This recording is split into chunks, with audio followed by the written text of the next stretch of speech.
All right, sorry for the delay there. We will convene the meeting of the Airport Authority for Tuesday, August 22nd. We apologize there. Some technical difficulties as we get started here, but we'll try and make up for that and get moving. Do we have a motion to approve the minutes of the regular meeting from August 8th and the special meeting of August 15th? Motion. Second. We have a motion second. All in favor, signify by saying aye. Aye. Opposed? Motion carries. Number 2, and Joan will try this. I know you want a roll call vote with any commitment of funds being spent. What I would propose is if we have a unanimous vote, we go with that. If there's a dissent, we'll go to a roll call vote. Make things move a little quicker here. So item number 2 is approve the airport vouchers totaling $278,954.08. We have a motion to approve that.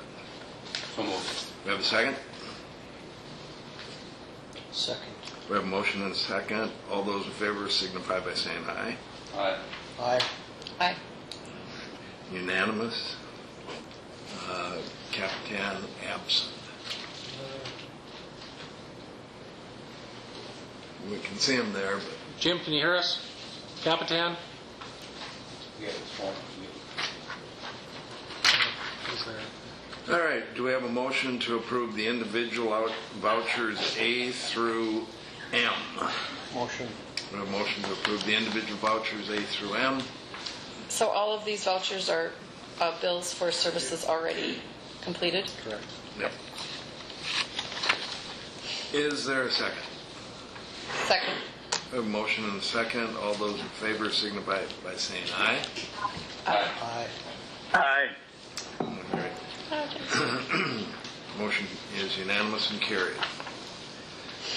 Number 4, item number 4, second quarter airport marketing update from Flint Group.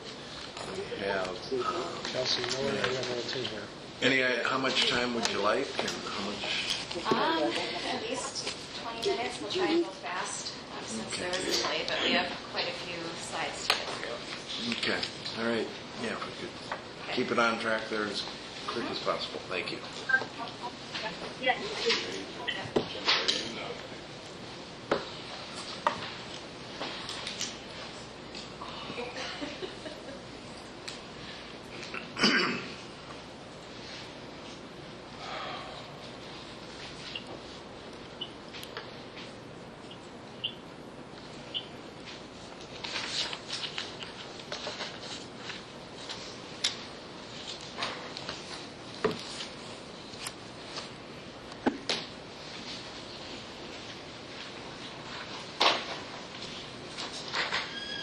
All right, so I'm Kelsey Miller with Flint, and then we'll have each person introduce themselves as they come in.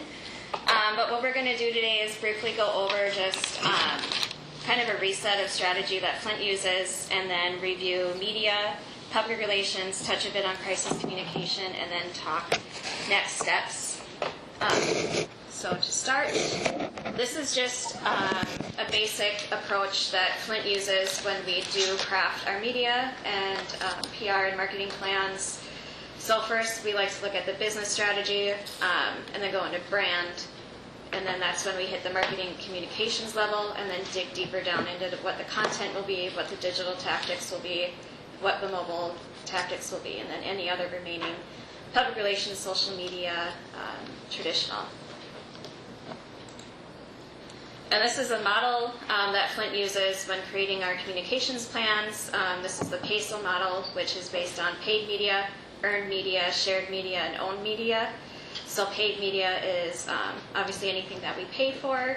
Earned media, that's mainly our public relations efforts. And then if we go into any influencers, shared media, these are the places where most of the community passengers are talking. So we don't have control over these areas, but this is where we do a lot of listening and trying to get our name out in that area. And then owned, those are our websites, actually what we post on social media, and any blogs or things that we might have. Newsletter is a great example. And this is just for right now our communications plan, what we use for Hector. So our goal overall is to keep Hector Airport at the top of the consideration set for leisure air travelers in the Fargo and Moorhead just region. arrived from Traverse City. Let's see, 8:13. Within that, we want to position Hector Airport as a convenient, accessible, and stress-free airport, with our main objective being to increase awareness of the airport. So within this, all of our tactics and everything you see on the side is mainly around increasing awareness. So we developed a multi-tactic external campaign to help with this objective. We target adults ages 25 to 54 within a 125-mile radius.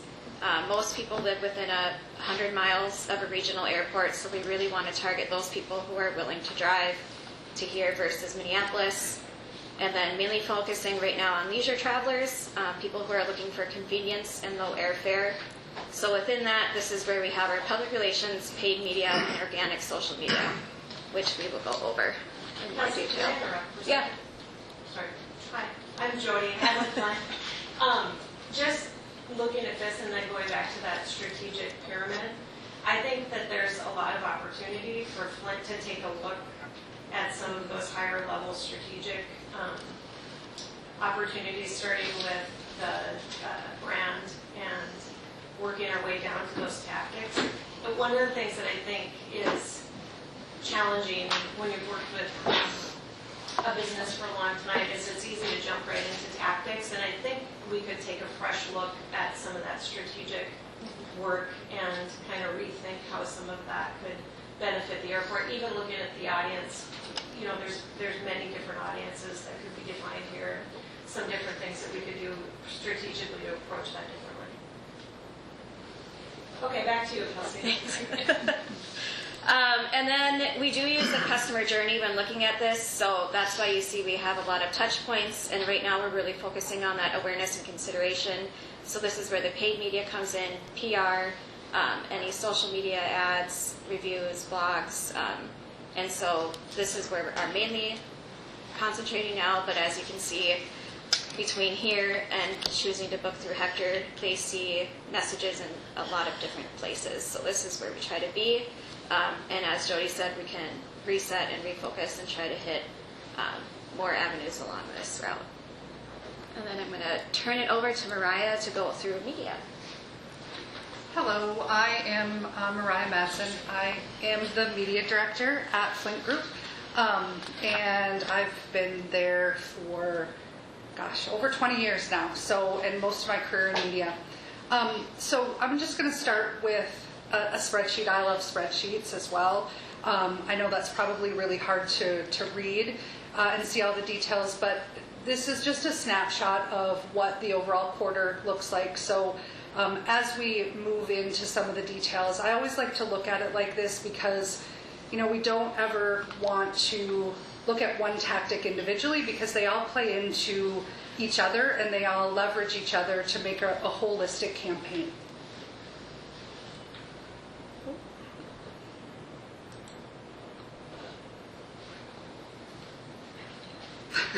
Clearly, I can do spreadsheets, but not PowerPoints.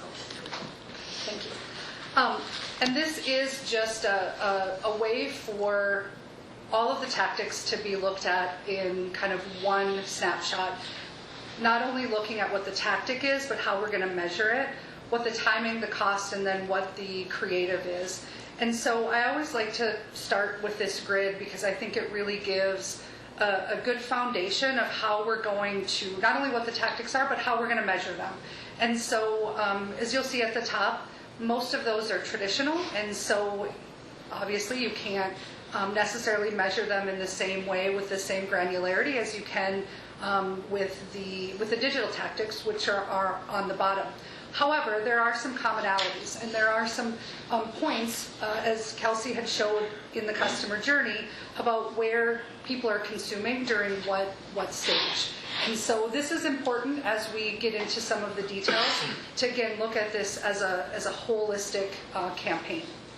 I have a quick question. Sure. Back to the last screen, and you said it was there was live interactive under radio, and then it was $8,500. So what would a live interactive be? A live interactive is when you have a conversation with the DJ. So like when Sean goes and talks, we have to pay for that? So aren't there news and media that would like to hear from Sean or our PR group that we don't have to pay for? There are some opportunities, but there's also a lot of that we pay for as well. So I'll do Jay Thomas this Friday. Last week I did a couple of radio interviews, so there's no pay for that. Right, that's what I was thinking, that's This is a live why. talking commercial, basically. They Oh, go through talking points. It's a live talking Yeah, so we commercial. provide the talking points. So Okay. it's not necessarily an interview, it's more of a like, the a DJs radio will talk spot. and say like, hey, I sounds got like this conversation. great fare when I was booking Fly Fargo. Okay. And so they'll hit those points. I was just confused because I know I've heard Sean on the radio and news shows. Yep. Yes. Yeah. And I thought, That's all. Yep. okay, One Got of the it. big Okay. differences, Paula, is when you pay for it, you have a lot more control over unpaid. So it guarantees that it's going to play and at a certain time and that kind of stuff. When it's unpaid, it's a little more involved in from a PR standpoint. So there's a paid and unpaid difference between the two and how they're managed. okay. I'll just say one thing. When you probably should talk up here because the people online are telling me they can't hear when you're back there. So if Okay. anyone back there wants to talk, just please come up here so they can hear you. Thank you. Well, as a comment, I think Sean does a really nice job on the radio, and I think it enhances our community engagement to have. But I know that you're busy, and it's a lot for you. But thank you for doing it because I think it helps with our community engagement. That's So what we do. good. I just didn't know we'd have to pay for it. So, I didn't know. I was confused. Thank you for clarifying. Yeah. And so after this, we're going to get into some of the details of the media that ran in Q2. And I just wanted to touch a little bit on the rationale and kind of the things that we think about when we decide what that media mix looks like. And I've referenced the customer journey that Kelsey had showed earlier, and we really do take that into consideration. And as we're focusing on those awareness and consideration tactics, oftentimes, and if you think about how you consume media in your everyday lives, you look at or watch or engage with a variety of different kinds of mediums. And so that's really why you'll see a mix of different traditional and digital tactics to make sure that we're reaching people in several different places with a frequency that allows Hector to really stay top of mind. And as Jody had mentioned earlier, as we're transitioning into an exciting phase for Hector with a new terminal and lots of things happening here, I think there's an opportunity to really think about, is it time to move out of that awareness stage and into more, stronger calls to action and education in that consideration and purchase phase as there's lots of things happening here or will be happening here. So the first one that we'll touch on is print. And again, print is measured by circulation as well as they have a online or digital version.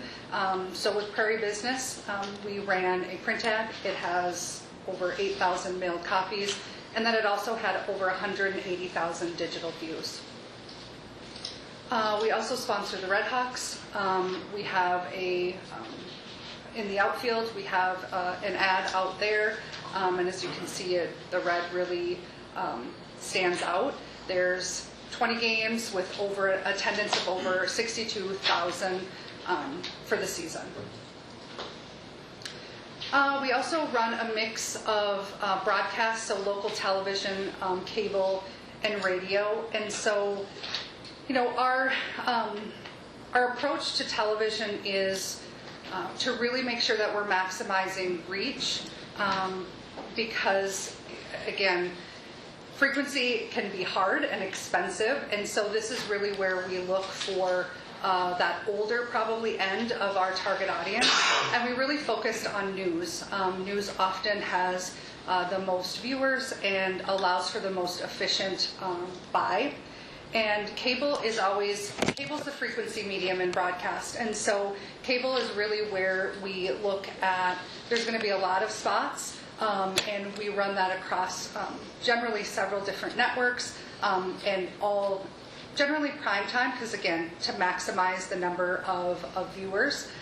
And so television and cable complement each other nice, because again, television is reach and cable adds in that frequency. And, sorry, not quite yet. And I'll get into a little bit later some of the digital TV, OTT, CTV, that I'll get into a little bit later. That is also a really nice complement to the broadcast television. Radio, again, kind of speaking to those live interactives with the radio, so with the DJs having those talking points that we provide and having that conversation, so it feels less salesy and more about the brand.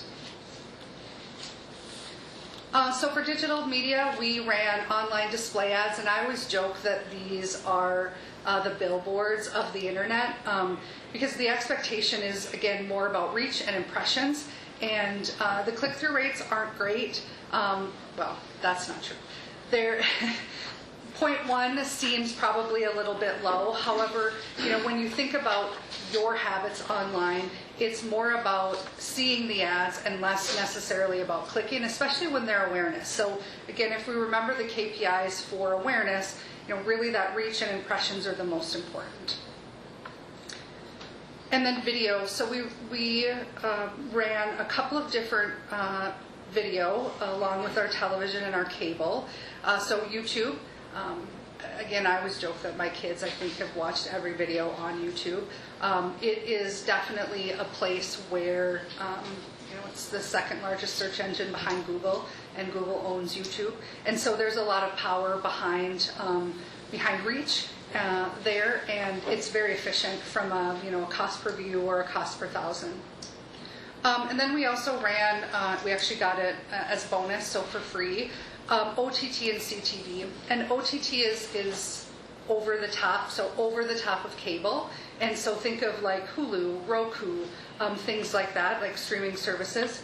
And then connected TV is if you're watching TV on an app on your smart TV. So let's say you've downloaded the app for HBO Max. Well, that's probably a bad example. They don't have many commercials. But if you've downloaded like ABC News, for example, and you're watching a program or a show on the app on your smart TV, that's what connected TV is.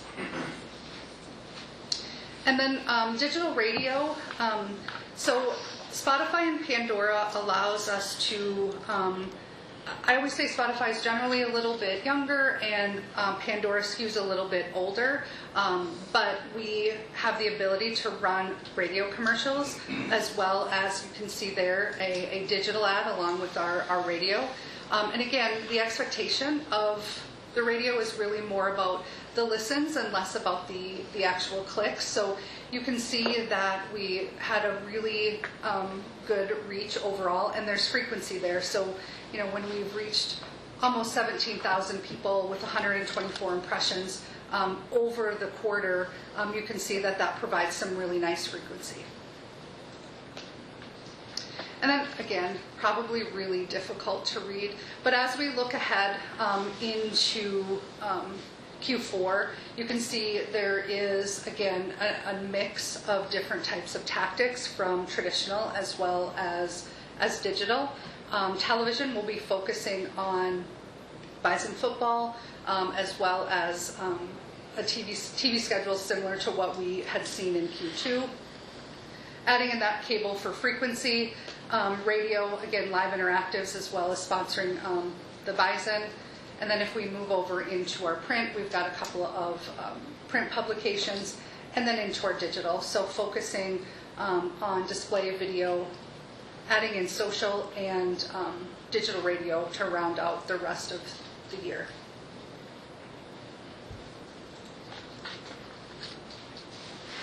I'll just quickly go over some website and newsletter stats. So on the website in Q2, we had about 70,000 total users visit, and of those, 69,000, almost 400 were new. So that is really good to have those new users. We have about 124,000 sessions, and then the top sources, which really leans into the awareness tactics that we're doing through traditional media, the TV, radio.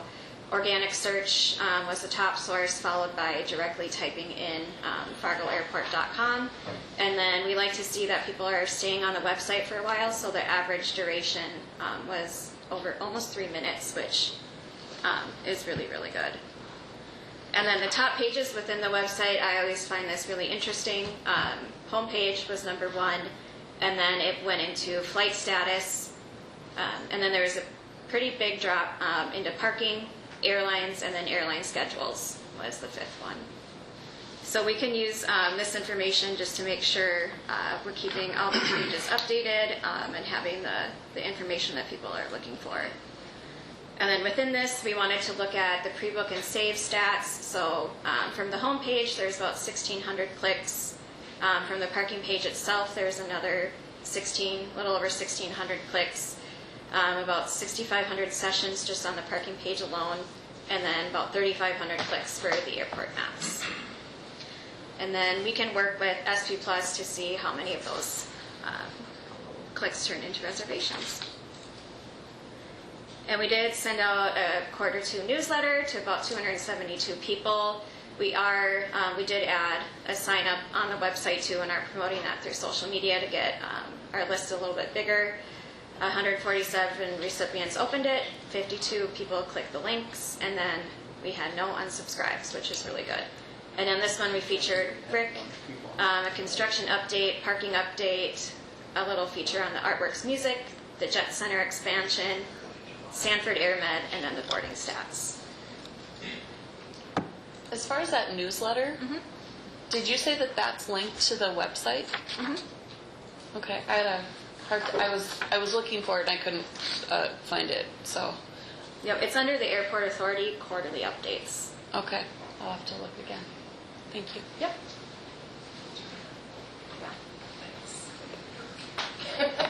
It's hard to talk and run the clicker at the same time.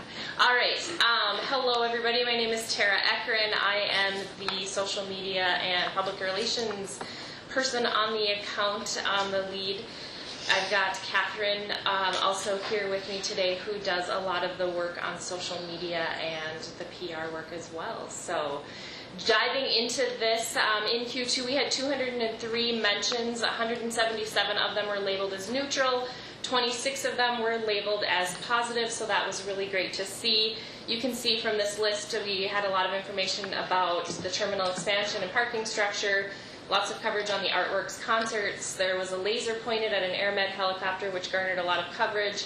There was also a lot of information about the TSA security breach, Sean being appointed to the AAAE board. We had a lot of coverage on Honor Flight. We also had weather delays, which I thought was odd when I was pulling this coverage, but remember that we did have a storm back in the beginning of April, so we had some weather delays that got us some news coverage. We had record-setting travel numbers in the spring. Landline waived some fees back in May, and then we also had a story that garnered great coverage about the expansion, working with folks on accessibility to make sure that we were including that. Our top sources, not a big surprise here, Inforum was the top news source. We also had Valley News Live and KVRR coverage. So this graph is showing you potential reach, and the potential reach is viewers who have been exposed to Hector over this date range. So this is Q2, and this helps us understand the potential audience size of the media outlets that is mentioning the airport in their coverage. That first spike where you see, and I just kind of cover the ones that are going up over the 2 million part, that first spike is the weather-related stories, and that coverage was on WDAY.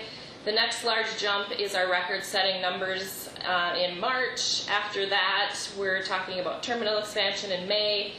That really big jump that hops over 6 million is the person who jumped the security barrier and was arrested. And then the second to last blip that gets just under the 2 million was coverage of the Artworks Summer Concert Series. And then this one is the media exposure. So this one talks about the number of stories that were in the media over the course of the quarter. So you can see that we had big jumps in coverage in mid-April, which was the landline waiving their fees. Then in early May, that high number of stories was coverage of the Honor Flight, which departed and then returned to Hector. Late May brought us high number of stories, again with the security issue. Mid-June was talk of the terminal expansion and parking, and then the last jump on this is when Sanford reported the laser being pointed at their AirMed helicopter. Hector has a great relationship with local media partners, and I think we want to keep that going, and some of the ways that we can continue to foster that relationship include proactive pitching of stories related to the updates of the terminal. I think anything we can do to give media information and images or giving them access to seeing what's going on in the airport is going to be great information for them to share with their audiences. A letter to the editor campaign is another thing that can be done with a variety of businesses and community members who might be able to tout flying Fargo and the convenience that that brings and the benefits for both business and leisure travel. Our continued relationship with the Arts Partnership is also a great way to promote the involvement and our support of the arts in our community, and the fact that it gives travelers something that they might not expect to see in the airport. Media Day is also an option where we can showcase the airport and invite our local media partners in to kind of see some of the things that are going on a day-to-day basis.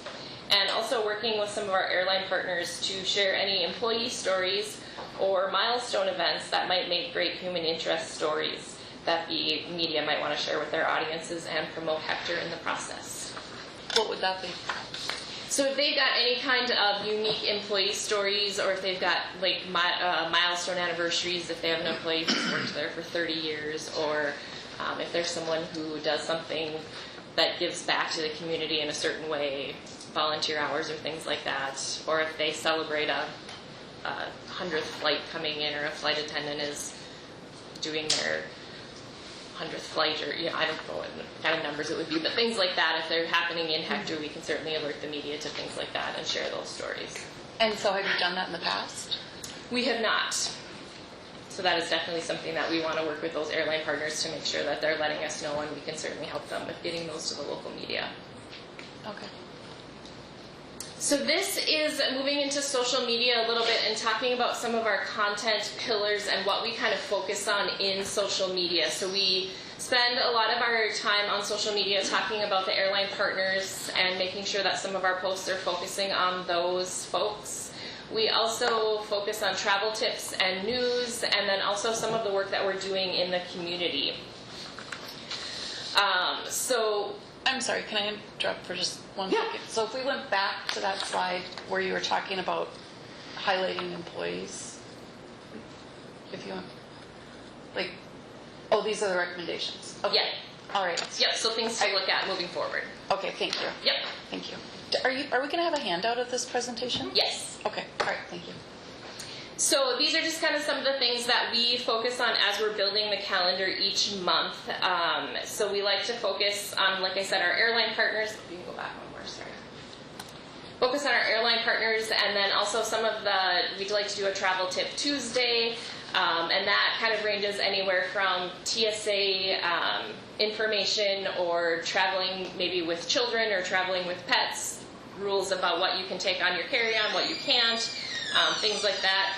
This is an area where we also cover a lot of if there's parking issues or if there's weather delays. This is the kind of thing that we cover here. We've started to try to talk a lot about direct flights and that availability. And then we also have a pillar for community and talking about the different things that we're doing within the community. This also covers our Artworks partnership, any holidays, giveaways that we do, and also user-generated content. We do a monthly post that promote Make-A-Wish North Dakota and how travelers can donate their unused airline miles to Make-A-Wish to help make wishes come true for those kids. We also have the selfie station in the airport near Gate 3, I believe, that we can invite people to tag themselves when they come through the airport and take those selfies. And then we've also really started focusing on user-generated content, which is sharing original created content posted by customers on social media. So we're taking travel photos and things like that others are sharing, and then we're reposting that. Right. All right, so here's our message matrix, and we'll just kind of go through this. This just talks about the things that we're using as we're talking about our different things, and we can skip through our strategy. these are the things that we've talked about in quarter 2 for our social media. This is our results. We've gained over the quarter, we gained about 647 new followers. Majority of those had 612 of them on Facebook. These were the 3 top performing posts on Facebook. These were the 3 top performing posts on Instagram. And then we can talk a little bit about impressions. Engagement is really the key measure that we're looking at on social media. So engagements on Facebook, we had 151,000. That's again the measurement of how users interact with your content. So it's likes, shares, interactions, things like that. And that was a 74% increase over Q1. We also had Instagram stories that we did, and that we had 1,300 impressions, and the average reach per story, we were reaching 274 users. We've got a slide in here about the expansion posts. And then just some recommendations looking ahead to Q3, continuing to focus on user-generated content, moving away from low fares, and more to the direct fare, and also talking more about video and incorporating that more into our posts because it is more engaging. Threads is something new you may have heard of. Looking at potentially doing that in Q3. And then Crisis Comm, that is a slide that kind of talks about everything that we do as far as crisis communication.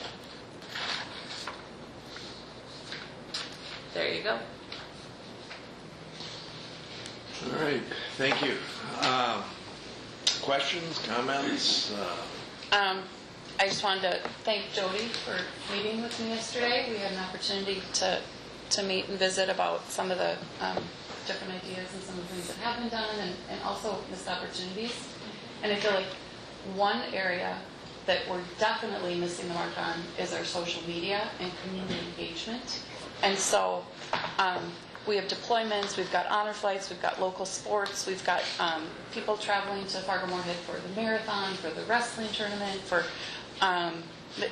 we are not doing, I don't think, a very good job of highlighting our local, like our airport vendors, like so the gift shop, Subway, our restaurant and bar. The airport certainly benefits from more sales within. So like when you post something and say like go to JL Beers when you're in Landon Fargo, how about like stopping at Subway where we're making fresh bread, or do your shopping at, you can even get gifts at the gift shop, even if you're not buying them, like Great Fargo gifts. But we've got deployments, we've got honor flights. There's very little community engagement on the website, or excuse me, on social media. And so, like when you put a picture of a hot dog in Chicago and say, go to Chicago and have a hot dog, and say, like you can get there on United and American Nonstop, a quick truck stop through. I don't know how some of the posts are benefiting the airport, and I feel like there's a lot of missed opportunities for that community engagement. So I think one of the content pillars is kind of recognizing your profile. And one more comment. So this was the handout that we got last time from Flint, and they talk about like the social media, like, oh, we got a whole bunch of hits on, for instance, a post that said, what year do you think this airplane was, but then you don't give the answer. Like, so people guess 1968, 1972, but nobody ever says, oh, you're right, it's 1968. Or we do the luggage giveaways, and there's never congratulations to Joe and Mary Smith who won the luggage. I know other airports are doing probably more interesting giveaways, like Grand Forks is doing like tickets to a UND game that's in Vegas, or I think we have some missed opportunities. Yeah, so this is my first quarter and the second half, so just kind of going back on that, I'm not 100% sure, but we did post the original winner on our page, and then the reason why we kind of do focus on United, American, that's one of our content pillars, and just letting people know oh, you can get here directly, and this is who we're working with. So kind of just focusing on those people as well. But obviously, we're open to discussing on like what's going on in the community and who you really have the ties to. And we have community partners like on our website, but I don't think that we're partnering. Yeah, and yeah, we're more than open to visiting more. And I think in the next step slide that we didn't get to, I think we're talking about more of another discovery session to talk more about that and having some of those ideas that we can talk about and refining that social goal. And I think like the hot dog post that you brought up,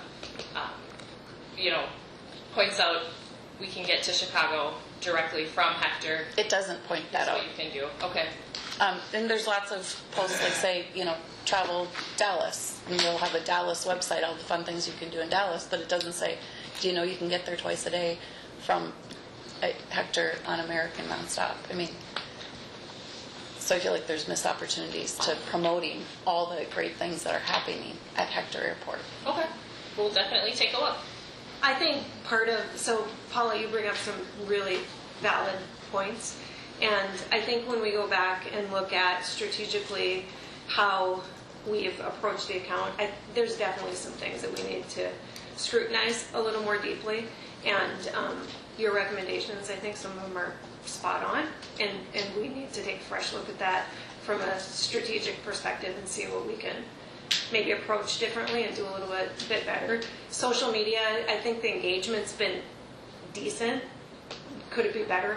Absolutely. And I think that that's true of every single thing that we talked about today. Could it be better? Could we look at it differently? Should we do some refining from a strategic perspective? Absolutely. So appreciate all of the ideas that you brought forward, and we'll certainly take all of that into account and think about what we can do with that.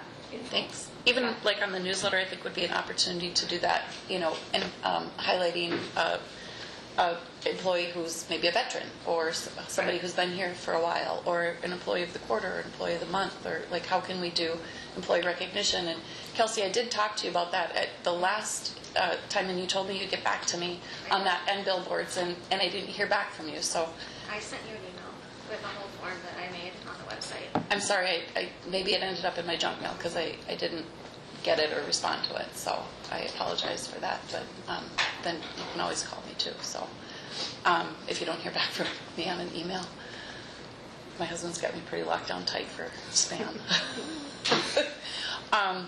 Also, like maybe doing more creative giveaways, but like for instance on the newsletter, I don't know, were you interviewed for your spot? Okay, I know like when I was mentioned. That should have been promoted a lot more. I mean, like our newsletter. Leadership was through the roof just because of that. Like before the meeting, I wanted to find the newsletter because I know that we spend a fair amount of money. I think $3,400 a quarter or something to do that newsletter, and I thought we could probably do more with it and make it more accessible. I looked at the website and couldn't find it. I typed in the search for newsletter on the search the website. It didn't pop up. So, if the newsletter is something that's promoting our airport, it's a great tool. It should be more accessible. So I don't know, just some different. Yeah, I think it's all good feedback, and I think one of the things that we should do that we probably haven't done is we should go back and audit, probably the last 12 months in all the different areas and look at it with a fine-tooth comb, which I think is, kind of the perspective that you're bringing, and really call out some of those opportunities where we can leverage the work that's been done and then take it to the next level. I think Rick, there's no question it's a good opportunity for us to do that with the addition. Sorry. Rick, yeah. Well, I'd just like to say thanks for being here today. I mean, clearly it shows Flint's commitment to what we're doing here, and having you here, Jody, I think really helps as well. I think in the discussion early on, you mentioned that strategically we need to look at what our strategy should be and really figure out what we're trying to accomplish here. And from my perspective, 2024, the spring, we have hopefully a construction going on. Right. And that's going to be 2 years. And so we need we really need a partner, I believe, through this whole period.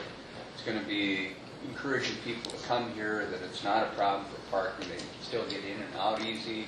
There's going to be a lot of free press on the construction in different phases, so that's going to be important to promote that.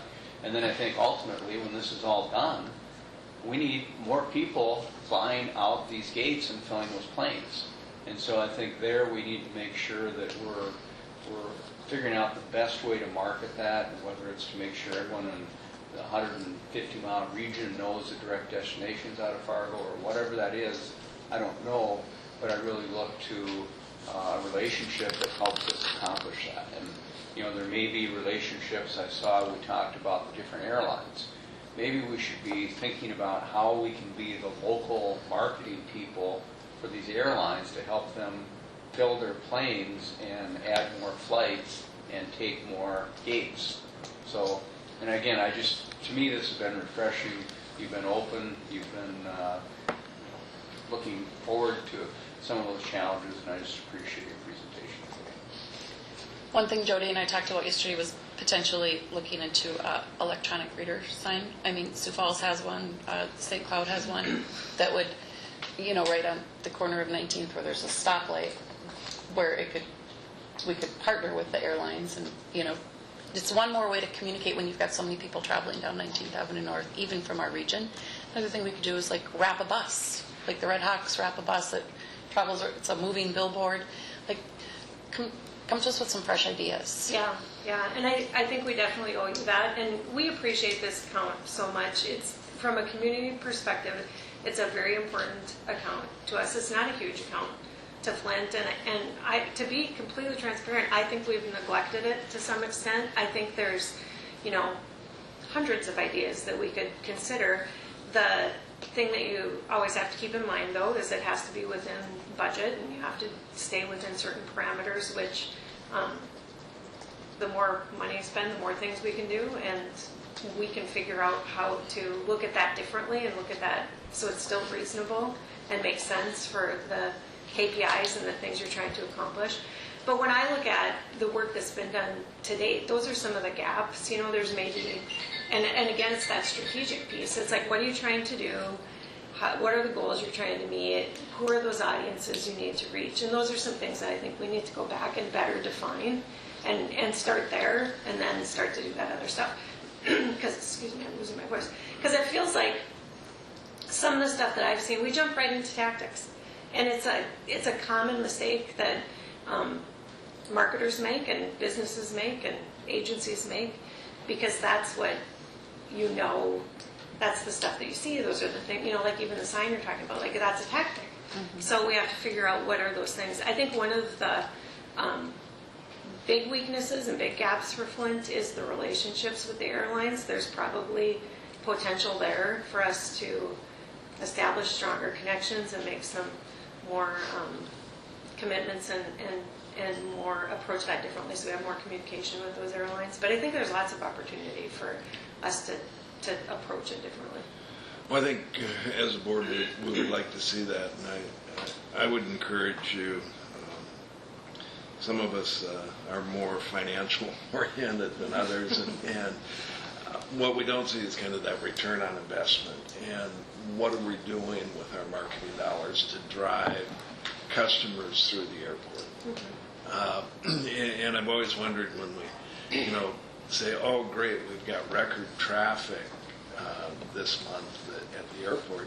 That tells me, hey, it's damn busy, I don't want to be there. I mean, tell me something better. And the airlines, to me, segment their market. And if you look at 200 people on an airplane, there's probably 80 different fares that they've managed to charge. And are we aligning with those airlines? And are we helping them?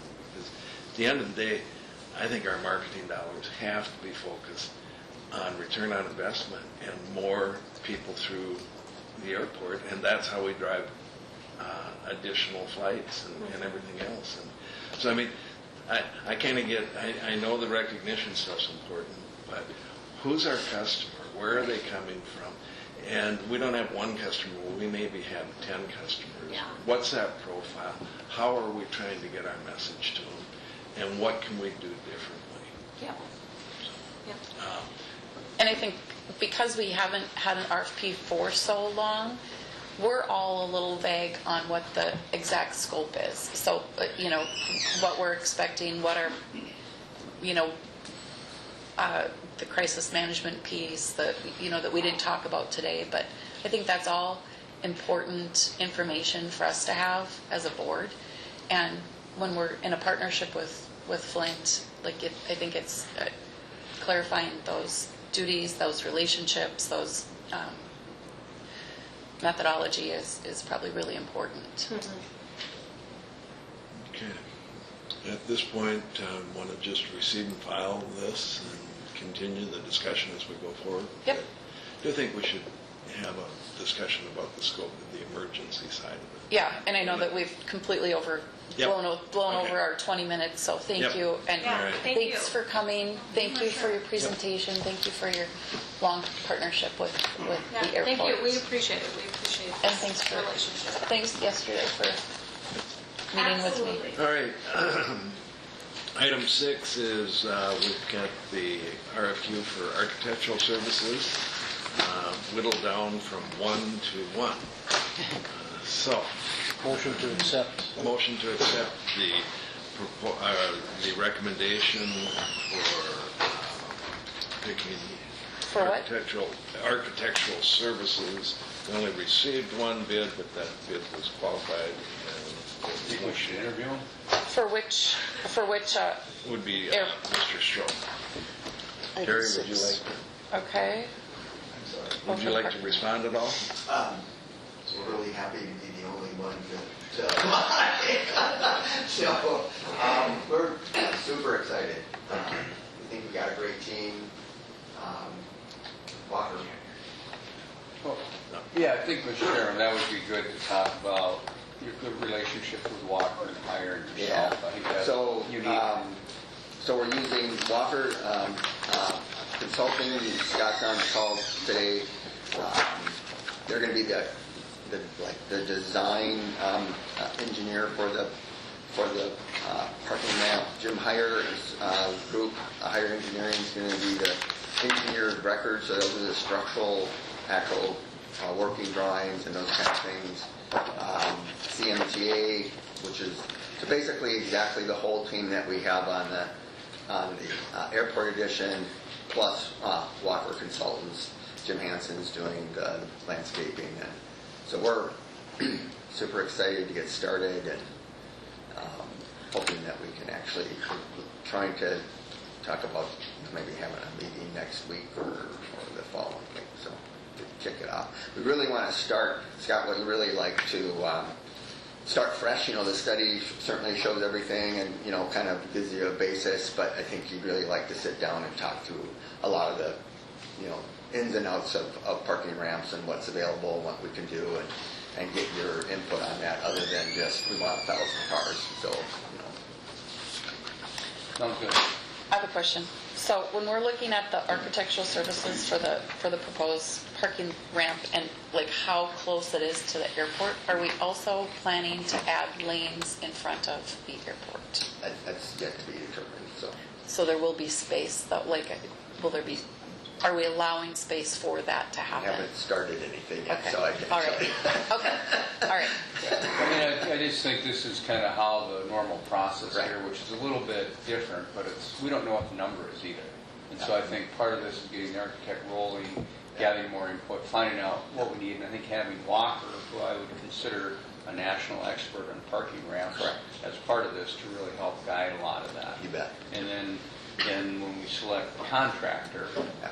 that'll be working together, and we'll get some of the numbers, which quite frankly, we kind of need to make a final decision, or we're going to go ahead with this. So that's part of the urgency on my part all along, is we need to get rough design, rough numbers. Is this cash flow? I guess we're kind of hoping that maybe there's some kind of smaller committee than the whole airport authority that would be kind of the parking committee. So those are the kind of things that would come up. And should we have extra lanes? Should we not? Or do we push it back? Do we not? Do we bring it forward? The Skyway is obviously a significant part about that, but it's not a difficult feat at all, really, other than connecting it to the airport's a little tricky. So. Do you need a motion for We this? have a motion from Mr. Engen. We need a second. I'll second. We have a motion and a second. All those in favor of awarding to the Stroll Consortium signify by saying aye. Aye. Any opposed? Motion is unanimously carried. Item number 7 now takes us to the RFQ for construction management, and we have a recommendation from the review committee to go to interviews. Is there anything that anybody would like to add or a different recommendation to discuss? So how many people responded to the RFQ? There's a pile in your stack there. So there was 3, McGough, TF Powers combo, and then you had Kraus Anderson and PCL.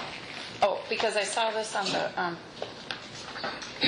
it said there was like an attached something, but like on the email, that it was, maybe it was, here we go, this is the one.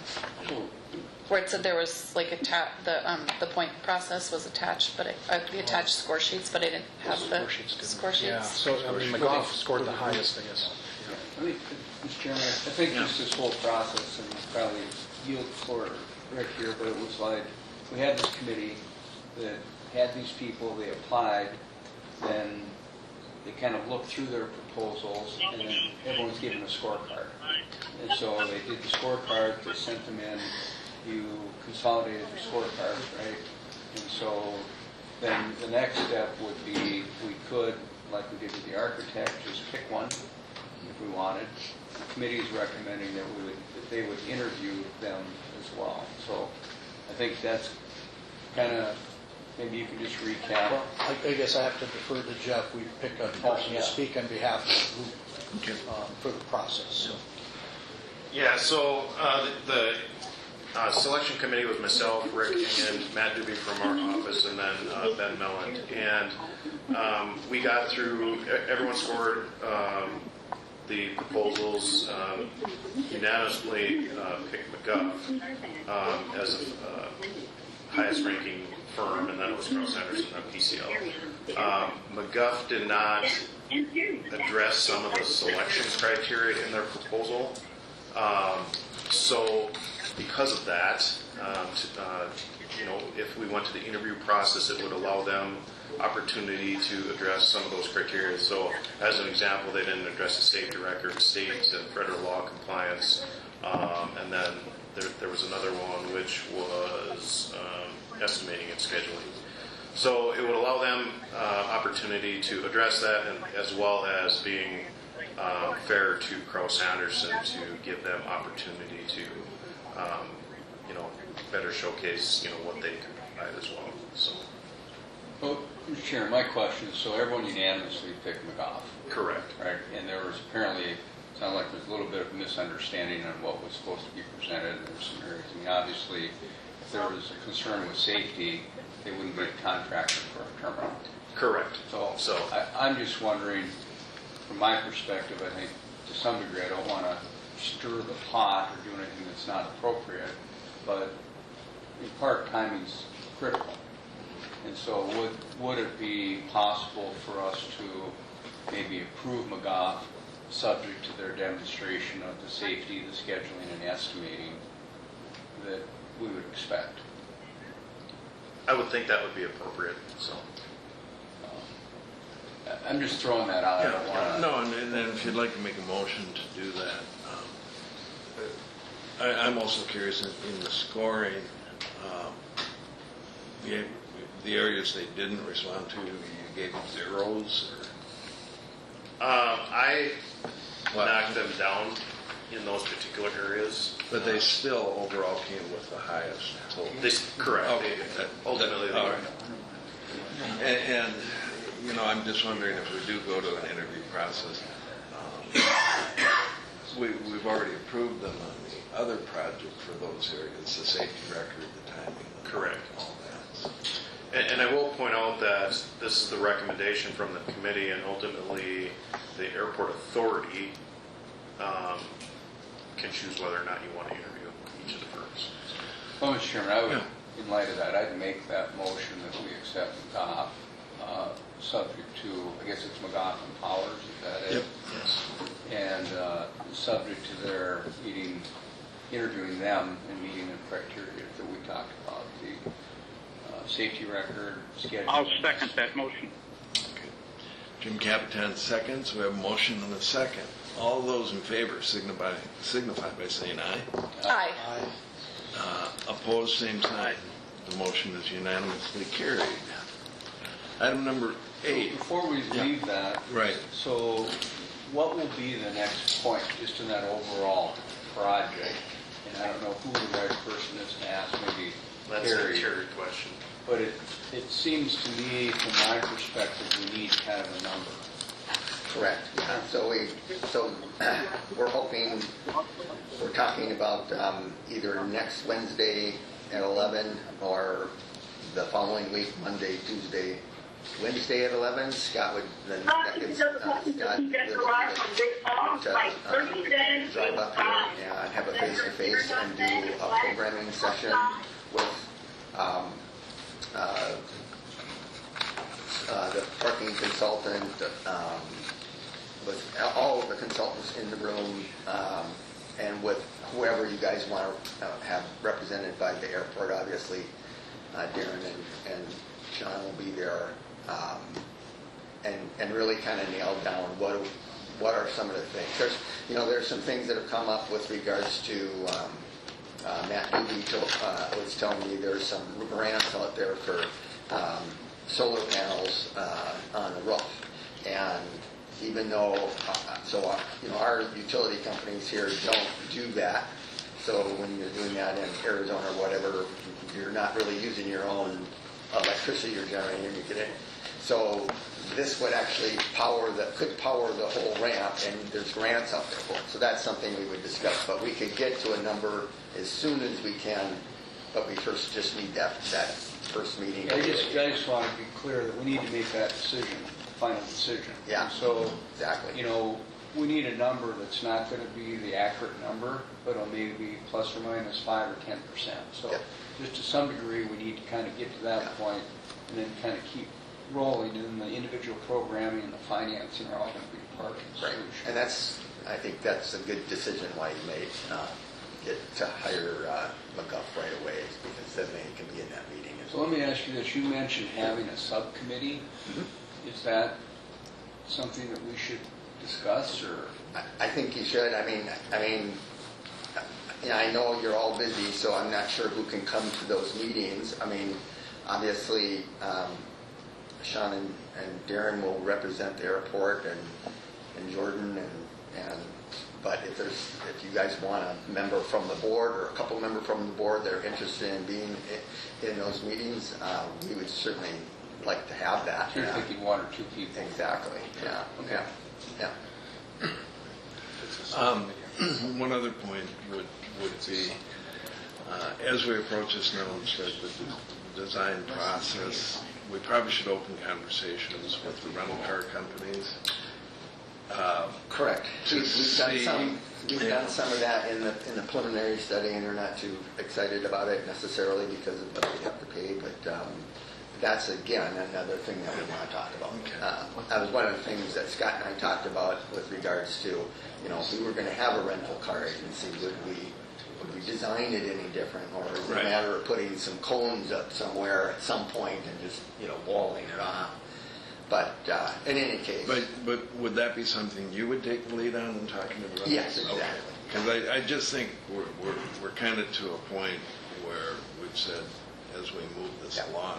It'd really be kind of us and Sean and Darren would be the ones that would.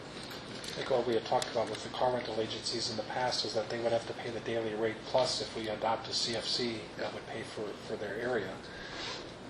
I think Scott Fromming would attest that some airports that are going through this process right now are not putting their car rental agencies into the garage because they can generate more revenue by just the general public being in there. So that's a debate that we'll have to have. I just think we need to have that discussion Yes. with them. Yeah. Scott, do you have anything to add? Oh, yeah, the following up on what Sean was saying, that there are some airports that are utilizing a CFC and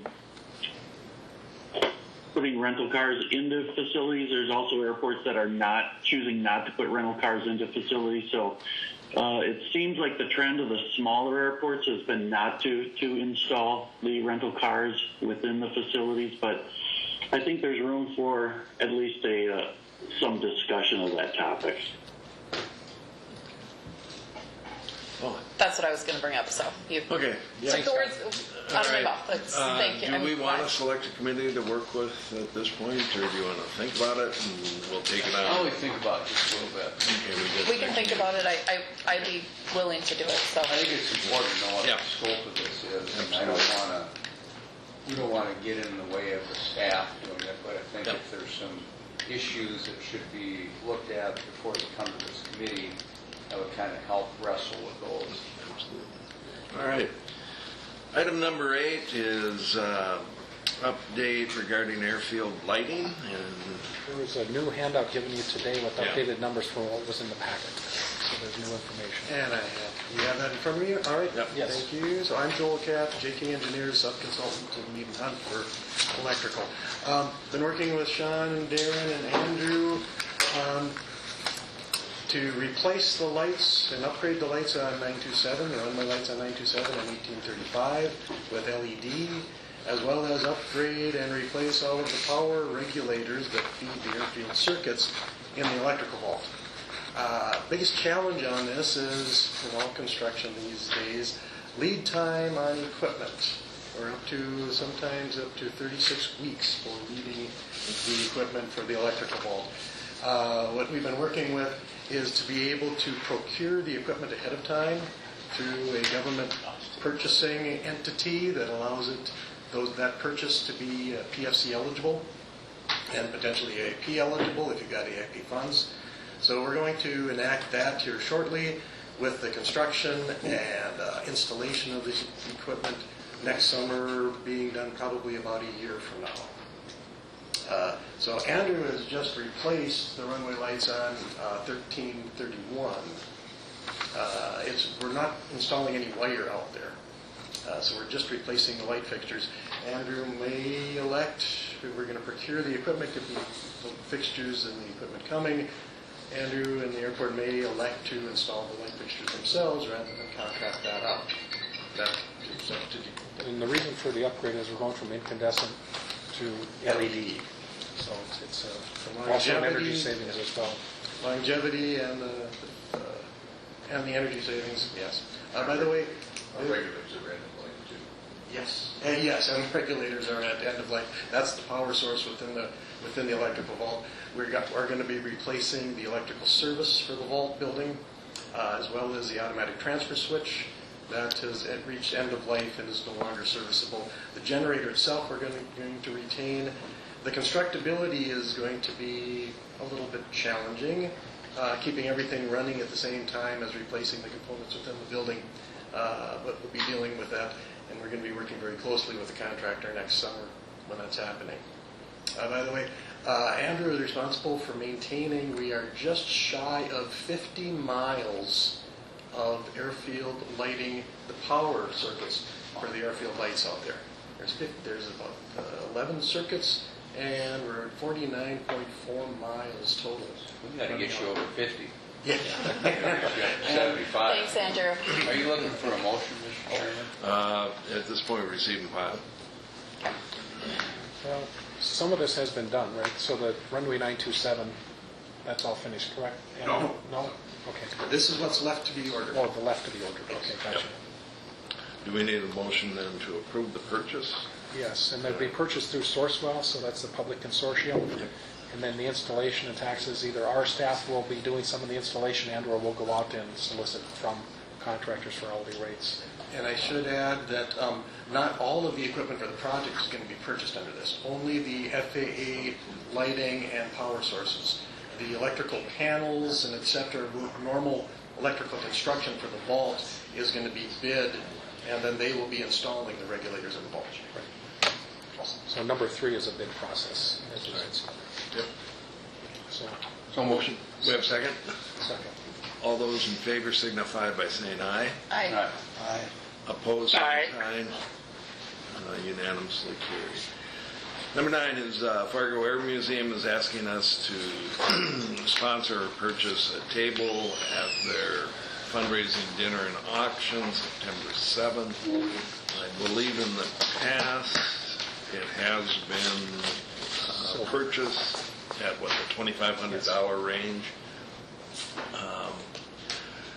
So Which we're a is- silver sponsor then? Yes, Yeah. that's what we've Okay. always been at. That's what the board has always approved in the past. And then the tickets for that, I guess you have the option to do it, but we generally give them away to a veteran or their families. Motion. We have a motion to approve the silver sponsorship with the tickets and donated to.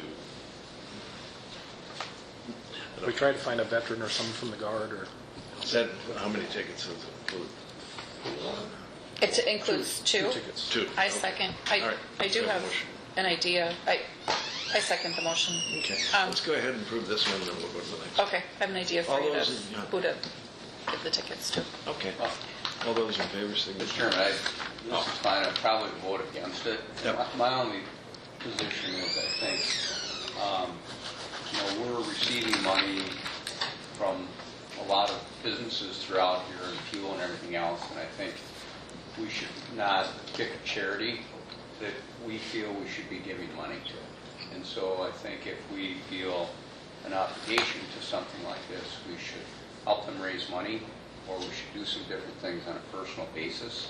But on some of these things, we're making a decision for everyone on the field. And personally, I'm a supporter of the Airplane Museum and the Air Museum, and I think it's a great operation. So I don't want to debate this because Right. No, just a good point. That, we do have public funding. So. But, we have a motion and a second to approve, and maybe we should discuss about who should receive the tickets. Paul, that might be good to be part of the motion then. I just know recently retired National Guard airman.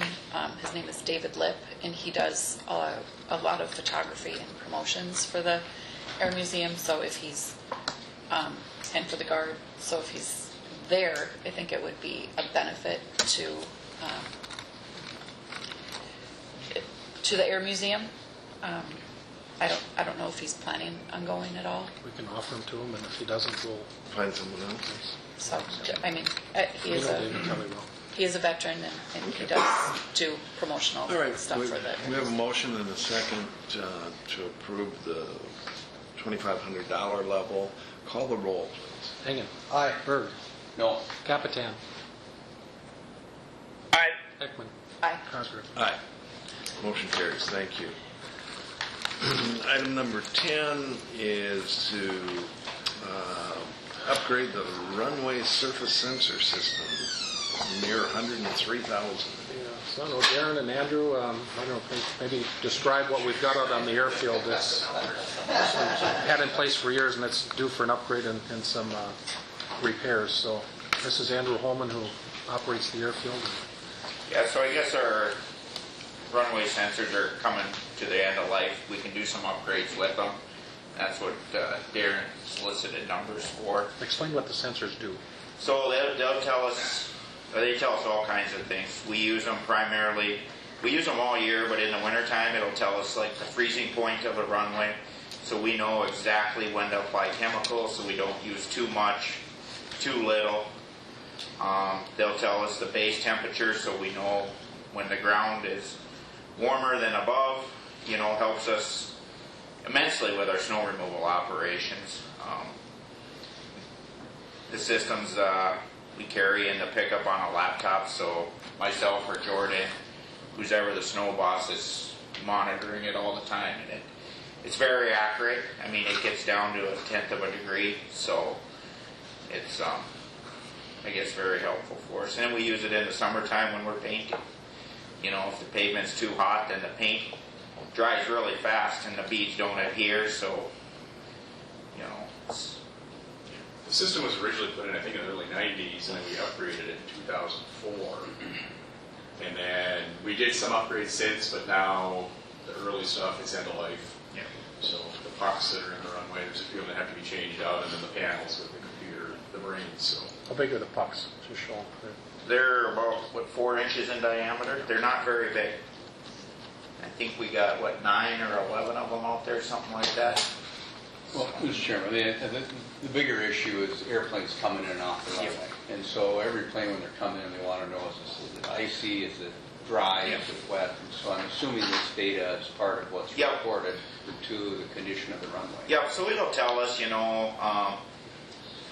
if the surface is wet, which if we're out there, we already know, and it'll tell us chemical. It gives us all that, which we plug into the NOTA manager system, which lets pilots know the condition they're coming into. Makes it more safer. Yeah. some of the tools we use. Yeah. All right, do we have a motion to approve? Second. Motion and a second. You get it there, Joan? All right. All those in favor signify by saying aye. Aye. Any opposed? Aye. All right. Unanimous. Number 11 is... Jim, we're just a little slow. Are you able to show the video or not?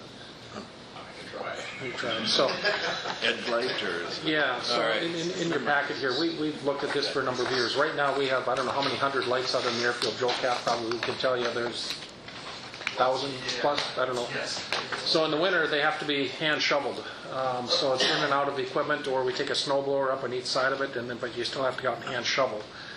Minneapolis, they constructed their own. Here's the unit here that we're looking at, recommending to buy. Minneapolis made their own unit. The cost of the unit is probably a couple $100,000 plus the device that their own employees made. There's a couple of others out on the market. The Fort brand that we looked at here, while the unit is cheaper, then you have to buy a $345,000 tractor to mount on it. It's a specialized unit. Or you can go with this Eagle and Meislich that we're recommending today, which mounts on our blowers, just like what you see here. So we have two of these, well, more than that, but these blowers that would mount right on there. So watch when it comes up to the light. Right now, we'd be out there shoveling those lights. And this unit here, it's a little bit for a video. It goes around, and then behind it, there's some brushes. Oh, cool. Knocks it right down. So you're not having employees getting in and out of the equipment, slips and falls. It's going to save a lot of time. Lots and lots of time. So you can just watch this one here, and then you'll get the idea of what it is. But just so you can see down the line, there's a laser on a beam on the front. You can see the green laser right on the center that hits the light, and then as you come up to it, it opens up and goes around the light. A little disturbing for the operator, thinking you're going to knock the light over, but then you can see the brushes going in the back like a little car wash, and it cleans out the light. So anyway, that's what it is. It's about a 3-minute video, but. Fantastic. Do we have a motion to approve? Motion to approve. I second. We have a motion and a second. All those in favor signify by saying aye. Aye. Come on, Jim. Jim? He's on mute. Jim, you're muted. Capitan? We may Just put silently Absent. approved. Any opposed, same sign. Motion carries. Number 12. Chief Noise, come up here. It's kind of another one of these ended useful life situations with our fire equipment, which we've been looking forward to for 10 years. So the current quote up here, I think you have it in your presentation, is to replace our SCBA, which is our self-contained breathing apparatus, which we are required to use when we go into any IDLH, which is immediate life and situations that are dangerous to life and health.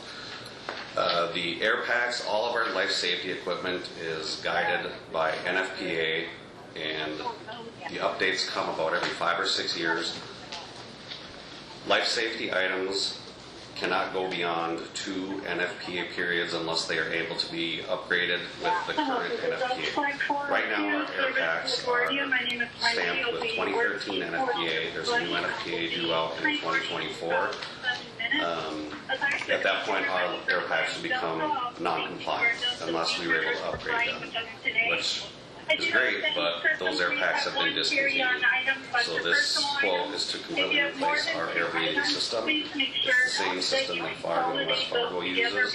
So we will be, in the event that we're in a situation with them, we'll be able to interchange equipment with those entities who are mutual aid. And AirGuard as well. One option, these air packs are the base model air packs. The only option that we are requesting on 2 of the 8 is in the air regulator monitor. We have the ability to add 2 thermal imaging cameras, which that will help. It's one less thing the firefighters are going to have to carry when they get off the truck if we're dealing with hot breaks. Hot spots inside the cockpit of the aircraft, cargo areas, things like that. We're requesting that we add that option to 2 of the air packs, so 1 per truck. We have a motion. Motion. Second. We have a motion and a second. All those in favor signify by saying aye. Aye. Aye. Jim? Capitan? I just texted him. There we go. Thanks, Jim. Thanks, Chief. Motion is carried unanimously. Jeff, he's up. Number 13, right, Northern Improvement and General Aviation. A deduct. I know this shouldn't be too controversial. Yeah, so how much detail do you want me to get into here? So, 'cause Fantastic news. right, yeah. Subject to the FAA's approval, so. Okay. Yeah, exactly. Thank you, Sean, for reminding me on that. It's at the FAA for approval right now. I obviously can't see why they wouldn't approve it, but basically what it boils down to is modifications to the storm sewer. We just changed from Class 5 to Class 3 pipe for a section, which is just a reduction in the amount of reinforcing that's in the pipe. Due to some supply chain issues, we changed out some 54-inch vents and added a manhole structure, and then we eliminated about 2,000 feet of fence because bid schedule 2 hasn't been awarded, and in doing so, it triggered a bunch of other security fencing changes that I just don't want to get into detail at risk of confusing everyone. But at the end of the day, it's a $206,976.08 deduct to the project. So, Is there a motion to approve the? Second. So does it change the overall bid? Is the overall bid just going up by 200,000? no, it's being reduced by 200,000. Okay, yeah. All right. Then the other question, has the big hole that's up there, is that going to be a holding pond? Correct. Digging that, put the pipe in, that's going to be a holding pond? Yeah, it's a stormwater pond. So. Detention or retention? Whichever holds it for the least amount. 48-hour max. So. Okay. You don't want birds, right? Yeah, we don't want birds. All right. We have a motion to approve the change order. I think Rick made the motion, and I seconded. All right. All those in favor signify by saying aye. Aye. Aye. Opposed, same sign. Aye. All right. Motion is unanimously carried. Our September meeting dates, Sean is going to be traveling on the second Tuesday in September. It's proposed that it would be changed to the 14th. On the 14th, I have a hard stop at 8:45, so we'd have to have a nice, quick meeting, which might be beneficial. Or we could stay at the Tuesday time with support from other staff members with Sean out at that time. So what's the pleasure? Maybe we should just meet on the 26th. Just the 26th for the month. What's that? Just on the 26th. Yeah. I mean, unless we can maybe have a special meeting if we need to, but. I think we should meet twice a month with all the stuff going on. I agree. We should meet. Yeah, so either Sorry. or. Stuff to be organized in a way that decisions should be made on a monthly basis and not waiting for us. But I'll defer to whatever. All right, well, do we have a motion? whatever the suggestion would be. I thought we determined this It had kind of gone back and via forth. email, no? I know I was the one that was We slow on looked for it. availability, and everybody was available. Motion for 2 dates with Sean's availability. And So- if you've got to leave that meeting, the vice chair could take. Because the 5th was, let's see, could we do the 5th instead, or? Yeah, I just had a comment. Oh, that's, okay, On all the right. 14th. Okay. I'm fine with the 14th. Okay, so I have a motion for the 14th. Is there a second? And so you can be here till 8:45? And We'll be done by then. Yep. Our record's 11 minutes, I think, or 12. What? I'll be gone the 26th. Okay. Maybe we should just have a really good meeting on the 14th and then see if we need another one. Yeah. All right. All those in favor signify by saying aye. I didn't hear a second, just in case. Yeah, Paul the second. Okay. I thought I made the motion. I'll second. Paul made the motion. 1, 2. We've got 3 seconds. See you on the 14th. All right. You good with that? Okay. And finally, security and construction updates. Is there anything? Parking lot, long-term parking lot is paved. Long-term parking lot is paved. They got that done last Friday, so hopefully it's open by the end of the week. It might be early next week. They're today and tomorrow, or excuse me, well, next 2 days, they're going to put up guardrail, and then once that's done, they can do the painting and then get everything opened. Once you get that opened, there's a section, northeast section of the long-term lot that needs to be repaired yet. And hopefully by opening this new area, it'll allow some more of those cars to clear out. One thing I do want to note is short-term lot is full right now, and why that is happening is because I think people are seeing the west long-term entrance sign too late, so they've already committed to coming in the east entrance, and then they park in a short-term. We have tried to get some additional just aluminum signs. They're like 5 to 6 week lead times, just with everything. So I had contacted Northern Improvement, and they're going to get a lighted message board out there today to put out in addition to the other sign, just to direct people around. Hopefully, by doing that, it'll allow some short-term parkers to clear out there. So there'll be a cost for it. I don't know what that cost is yet, but I think it's needed, because my understanding is there's a lot of frustrated travelers, they get to the short term and literally the whole lot is full, so then they end up having to park along. What are those reserved spots in short terms that do not park there? You'll get towed. There's like 2 on either end. Yeah. I'm not sure. That's a snow removal dump. Yeah. We maybe don't really need those reserved all summer then. We could make more money. Yes. So maybe what we should do is just put airport authority members on there. On Tuesday. No. Right. Yeah. No, just cover them. I did have a complaint, like somebody drove into this short-term parking, it was full, they had to park into the then they had to go to long-term, but then when they exited, they were charged for short-term because that's what their ticket indicated. Correct. And I ran into that same situation yesterday when I was coming up here. Some people had stopped me, and I just indicated to them to, talk with the people at the exit booth. Jim and Jay will take care of them. Oh, that's how we make more money. Yeah. Bait and switch. And then another thing I just kind of noticed with some of the comments on social media, I just had a friend, she left for like a 3-day weekend and she left her ticket in the car, like on the dash, and the ink faded.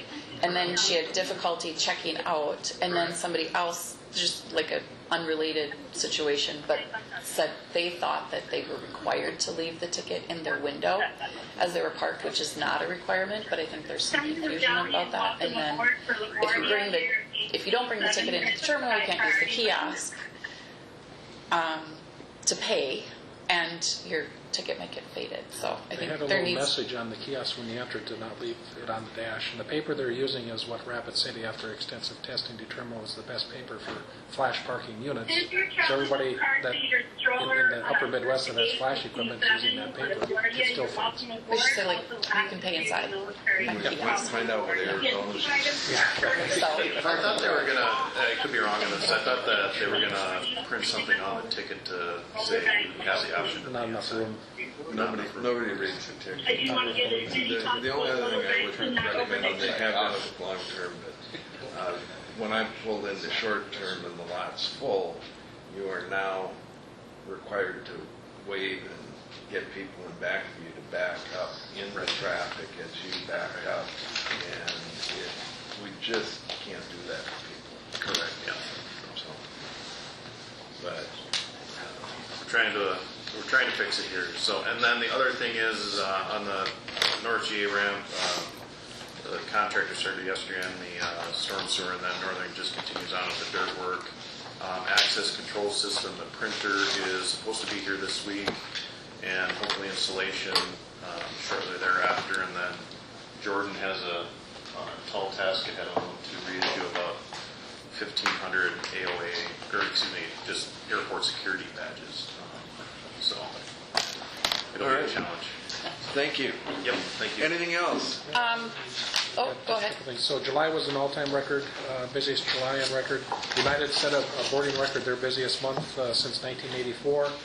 And then the Bank of North Dakota, Scott Wagner, the bond counsel for the Bank of North Dakota, had sent out extensive details on the draft documents for our Bank of North Dakota loan.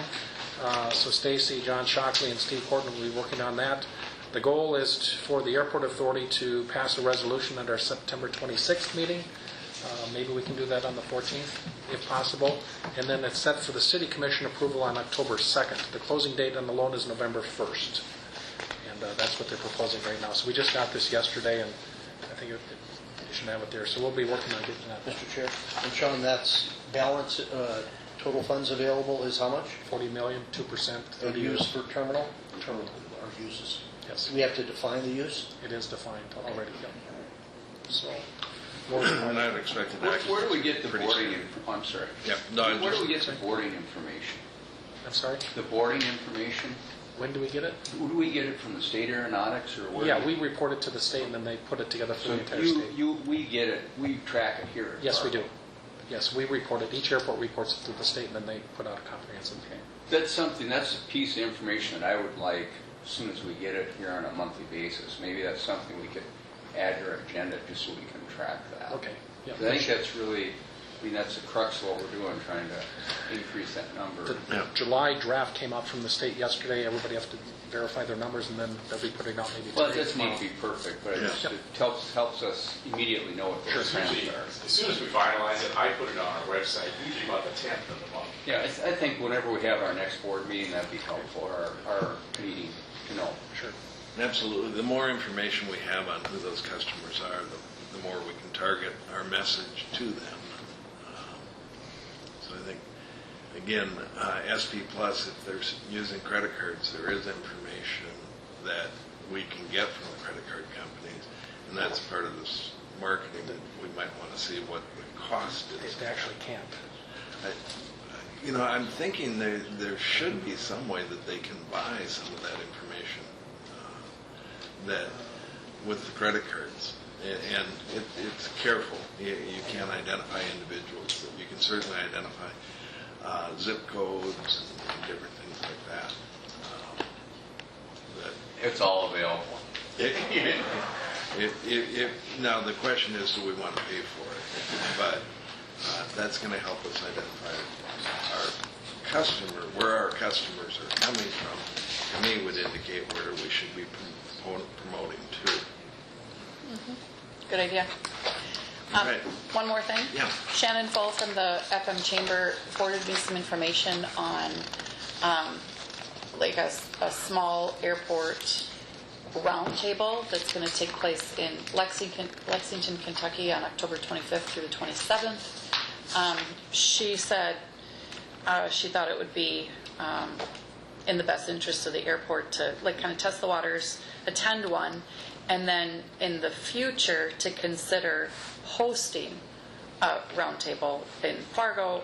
It could benefit the host prior and during the expansion, and also as a way to envision the future, or to wait until after the expansion. But so this is an opportunity, and I just wanted to get So that. I sent that to Flint. So Kim Okay. Sapol is the owner, president. She founded the company. She's a mutual friend of Shannon and myself. I've known her for 20 plus years. So she's hosted those conferences. So Flint has that information to get all of those emails from the Quotient Group. Okay. So it's up to them if they want to attend. Maybe that's something we should send like staff member to or board member to. Or a board member as well. They Shannon said typically it's, let's see. She said as far as attendance, she said typically it's not marketing companies, but more the airport stakeholders, like board members or staff, like Jordan or Darren or Sean. And I'm certainly willing to go as well. And Shannon said, like, she's busy that weekend, but she said it's, let's see, I'd join you, but it doesn't work for my schedule. I think it's important to have you and maybe one other that has a vested stake in the airport. Generally, airport staff, airport authority members, or community members with the emphasis on building relationships with companies and other airport leaders. I'd sure be interested in going too. I think there's a trail along there in Kentucky someplace. Yeah. Check out. Yeah. Well, I know this is an agenda item, but we could consider this. Paula, would you I would be happy to go. volunteer? Yes, I would. Okay. And would we want, then, Sean, would you want to attend also? No? You have people from your team going, is that correct? Yeah, that's all we need as far as I'm concerned, is Okay. Flint is there on our behalf. All right. So would we have a motion to approve this conference and the expenses? So moved. We have a second? If I second, is that a conflict of interest? Yeah. But then, are you saying like for Rick and I to go? It'd be Conference just you. fees, or? Just you. So, okay. Second. I made the motion. Second. Second, we have a motion and a second. All those in favor signify by saying aye. Aye. Aye. Any opposed, same sign. Motion is unanimously carried. Thank you for agreeing to... Limited per diem though. Yeah. You give up, I don't know if that's a weekend or a weekday or whatever. All right, motion to adjourn. Thank you. Oh. A second. Motion and second, all in favor signify by saying aye. Aye. Opposed, same sign. Meeting The owner adjourned. of that, Kim, was at the Appleton Airport. That's where I first met her probably 25 years ago. And then that's when Appleton Okay.